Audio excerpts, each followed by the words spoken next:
Scott Burnside, ESPN.com and Console Energy Center in Pittsburgh, Pennsylvania. We're a long way from Phoenix, where the NHL lowered the boom on Saturday on serial headhunter Raffi Torres.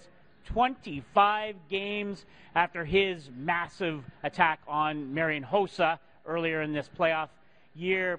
You won't find many tears shed across the NHL landscape for poor Mr. Torres. It's not the first time he's done this kind of thing.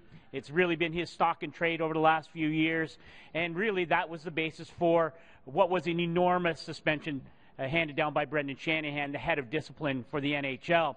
Now, a lot of people will look at this as some sort of reaction, maybe an overreaction to a lot of the criticism the league has faced during this playoff year.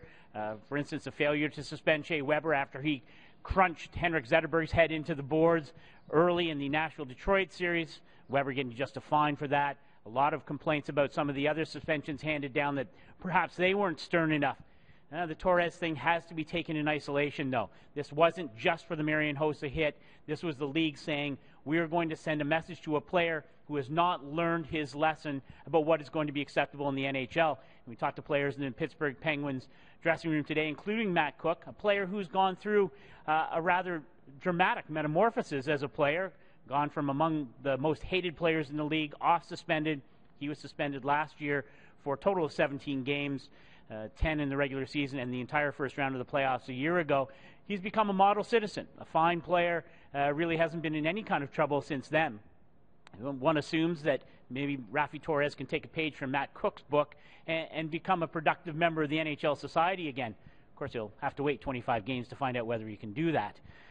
And I guess the light will continue to shine on Brendan Shanahan, because for sure we'll see more incidents this spring that will bring Mr. Shanahan into the spotlight. Just don't be expecting any more 25-game bans this spring. For ESPN.com, I'm Scott Burnside at the Console Energy Center in Pittsburgh, Pennsylvania.